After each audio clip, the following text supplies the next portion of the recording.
నామానికి మహిమ కలుగును గాక. హల్లెలూయా.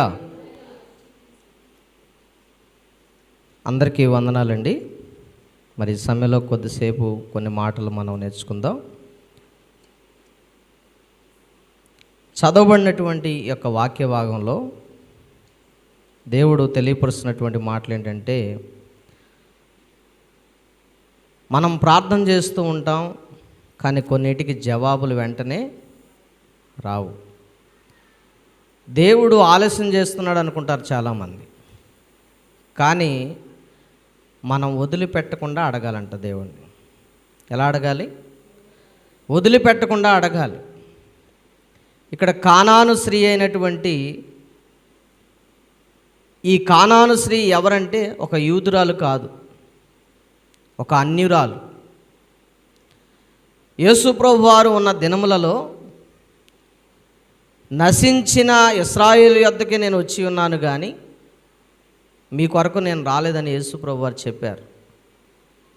అయినా కానీ ఆమె వినలేదు.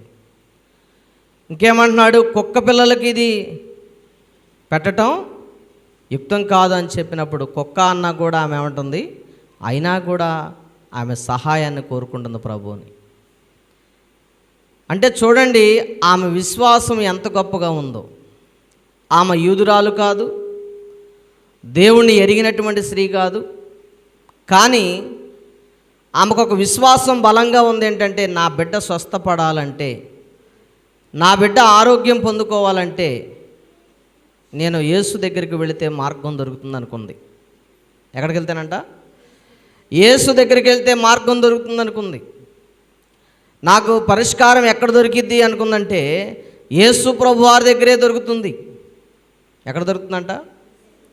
యేసు ప్రభు వారి దగ్గరే దొరుకుతుంది. అందుకనే ఆమె విశ్వాసాన్ని ప్రభు అంటున్నాడు, అమ్మా నీ విశ్వాసము గొప్పది.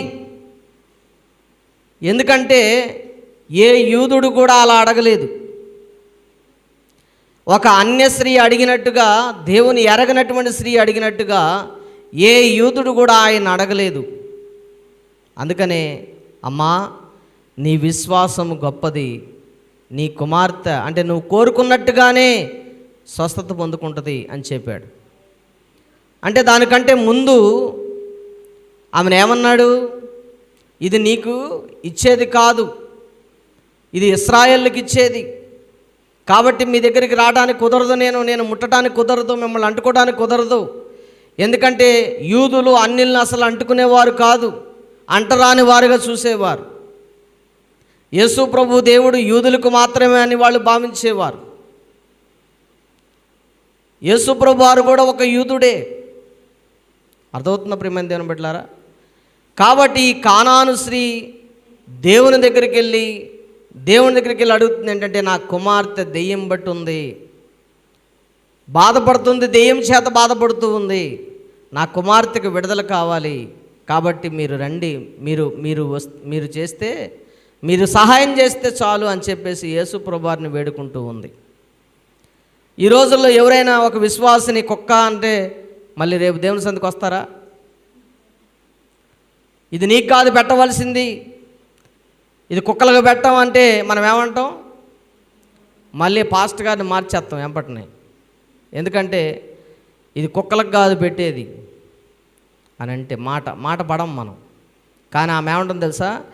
కుక్కలైనా కూడా యజమానుడు బల్ల మీద నుండి పడుతుంటే ముక్కలు తింటాయిగా, నేను కూడా అలాంటి దాన్నేనయ్యా, నాకు అది కావాలి, నాకు సహాయం చేయ ప్రభువా, నన్ను కరుణించయ్యా అని చెప్పి వేడుకుంటుంది.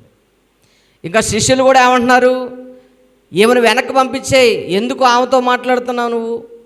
ఒక యూదుడు అయి ఉండి ఒక అన్నిరాలతో మాట్లాడకూడదు, మనం ఒక అన్నిరాలతో సంబంధం ఉండకూడదు మనకి అని చెప్పేసి యేసు ప్రభువారిని ఎవరేమంటున్నారంటే, వీళ్ళని పంపించేయమనంటే ఉంటే అప్పుడు ఆయన అంటున్నాడు, ఇదిగో నశించిన గొర్రెల యొద్దకి నేను వచ్చాను, కానీ మీ దగ్గరికి రాలేదని చెప్పాడు యేసు ప్రభువారు.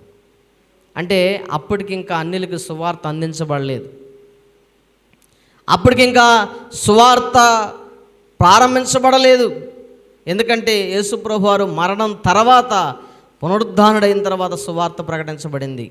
అంతకు ముందుందంతా కూడా దేవుని రాజ్య సువార్త. దేవుడు వస్తున్నాడు, ఆయన నమ్మండి, మీరు ఆయన రాజ్యంలో చేర్చబడతారని యోహాను చెప్పినటువంటి మాటలే వాళ్ళకి గుర్తు తప్ప ఇంకే మాటలు వాళ్ళకి తెలియదు ప్రియమైన దేవుని బిడ్డలారా. కాబట్టి కానాను స్త్రీ యేసు ప్రభువు గురించి తెలుసుకొని యేసు దగ్గరికి వెళ్ళి తన కుమార్తె కోసం ఆమె ప్రయాసపడినప్పుడు దేవుడు ఆ బిడ్డని స్వస్థపరిచాడు. ఏం చేశాడు? స్వస్థపరిచాడు. అందుకనే దేవుని వాక్యం చెబుతుంది ఏంటంటే, దేవుడు ఆలస్యం చేస్తాడేమో కానీ మనం వదిలిపెట్టకుండా అడగాలి. ఏం చేయాలట? మనం వదిలిపెట్టకుండా అడగాలి. దేవుడిని వదిలిపెట్టకుండా మనం అడిగినప్పుడే దేవుడు ఏం చేస్తాడు? సహాయము చేస్తాడు. కొంతమంది ఏం చేస్తారంటే ఒకసారి అడుగుతారు, వదిలేస్తారు. కొంతమంది ఏం చేస్తారంటే అడుగుతూనే ఉంటారు.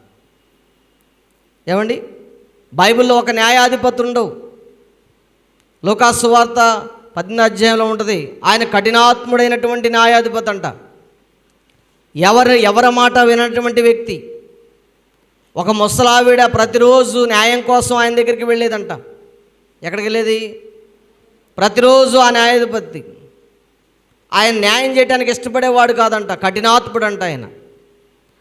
అలాంటి న్యాయాధిపతి దగ్గరికి వెళ్ళి ఆ ముసలావిడ న్యాయం తీసుకోవడానికి వెళ్ళినప్పుడు ఆ ముసలావిడని చూసి ప్రతిరోజు వచ్చి కూర్చుంటుంది ఈమె సమస్య ఏంటని అడుగుదామని ఆయనకు మనసు కలిగిందంట ప్రియమైన దేవుని బిడ్డలారా.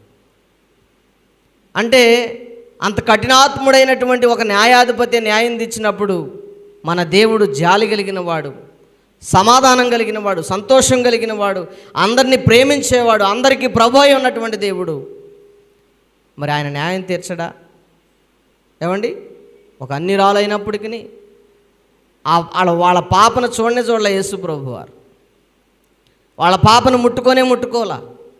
కానీ ఆ గడియలోనే ఆయన ఎప్పుడైతే చెప్పాడో నీ కోరిక ప్రకారంగానే నీ బిడ్డ స్వస్థపడిద్దని చెప్పినప్పుడు ఆ గడియలోనే అని రాయబడి ఉంది. అక్కడ ఏమని రాయింది?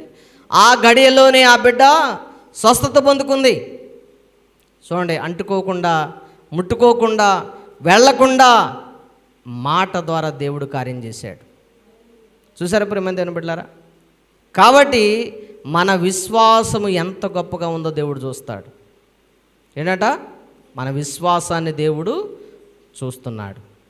ఆయన ఒకవేళ నువ్వు అడిగేదానికి జవాబు ఇవ్వట్లేదేమో, మీరెన్నో రోజులుగా ప్రార్థిస్తున్నారేమో, ఎన్నో రోజులుగా దేవా నాకు ఎందుకు సహాయం చేయట్లేదని అడుగుతున్నారేమో, కానీ దేవుడు జవాబిచ్చే దేవుడు. అది వదిలిపెట్టకుండా అడగాలంట. మనం ఎలా అడగాలంట? పొందుకునే అంతవరకు వదిలిపెట్టకుండా మనం అడిగినప్పుడు దేవుడు ఖచ్చితంగా మన జీవితాల్లో కార్యం చేస్తాడు. కాబట్టి ప్రియమైన దేవుని బిడ్డలారా, మనం చిన్న ప్రార్థన చేద్దాం, ఒక మాట దేవుణ్ణి అడుగుదాం. ఆలస్యం చేస్తున్నటువంటి ప్రతి అంశం కూడా దేవుడు మన జీవితంలో నెరవేర్చునుగాక. పరిశుద్ధుడా, నీకు వందనాలయ్యా. ఈ మాటల ద్వారా బిడ్డలను ఆదరించండి నా తండ్రి. ఇదిగో చాలా కాలంగా సమస్యలతో ప్రార్థన చేస్తున్న ప్రతి సమస్య తీరట్లేదని బాధపడుతున్నారేమో నాయనా. మీరు అంటున్నారు, మీరు వదలక విడవక అడుగుతూనే ఉండండి. ఆలస్యం చేయను, నేను ఆలస్యమైనా కూడా దాన్ని జరిగిస్తానని చెప్పిన దేవుడు నాయన ప్రభా, నీకు వందనాలు. కానాను స్త్రీ విషయంలో చేసిన గొప్ప కార్యం నాయన ప్రభా, నీ బిడ్డల జీవితాల్లో కూడా మీరు చేయమని, వారి కుటుంబాల్లో మీరు చేయమని, అయ్యా మీరు కార్యం చేయగలిగిన దేవుడని నాయన నమ్మని వారికి సహితం కూడా విశ్వసిస్తే సహాయం చేసే దేవుడు అని ఈ మాటల ద్వారా మాకు నేర్పిస్తూ ఉన్నావు ప్రభా, నీకు వందనాలు, స్తోత్రాలు. మీరే మహిమ, మీరే ఘనత ప్రభావాలు పొందుకొని బిడ్డలను దీవించి ఆస్వాదించమని యేసు పరిశుద్ధమైన నామములో ఈ ప్రార్థన అడుగుతున్నాము తండ్రి. ఆమెన్. ఆమెన్. అందరికీ వందనాలండి.